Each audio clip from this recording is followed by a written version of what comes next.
Nahaharap ngayon sa seryosong reklamo ang isang barangay kagawad mula sa Midpapan 1, Pigkawayan North, Cotabato matapos umanong mangharas, manakit at mangagat ng isang residente kaugnay sa umiinit na alitan sa lupa. Ang reklamante ay kinilalang si Abigail Huesca ng Barangay Midpapan 2 na itinuro si Kagawad Hyde Regacho Aduana na umano'y nagtangkang paalisin ang kanilang pamilya sa kabila ng kawalan umano nito na maipakitang dokumento ng pagmamayari. Ayon kay Huesca, hinarap siya ng kagawad at iginiit na lisanin nila ang lugar. Subalit binigyang diin niyang ang lupang kanilang tinitirhan ay kabilang sa alienable and disposable upang publikong lupa, dahilan kung bakit wala umanong otoridad ang opisyal na paalisin sila.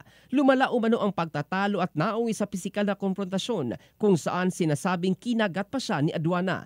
Kapag napatunayan ang mga paratang, posibleng masampahan ang kagawad ng mabibigat na kasong administratibo gaya ng grave misconduct, abuse of authority, oppression, conduct unbecoming of a public officer at gross neglect of duty na may kaakibat na parusang suspensyon, dismissal, forfeiture of benefits o habambuhay na diskwalifikasyon sa paghawak ng posisyon sa gobyerno. Samantala, itinanggi naman ng mga kamag-anak ni Kagawad Aduana ang mga akusasyon at iginiit na ilang ulit umanong hinarang ng pamilya Huesca ang opisyal bago ang insidente. Sinasabing may hawak din silang mga dokumentong magpapatunay ng pagmamay-ari sa pinag-aalitang lupa.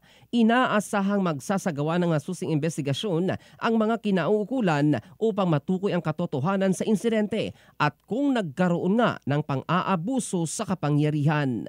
In the heart of changing lives, ito si Jovel Candado ng Brigada News Philippines, the Music and News Authority.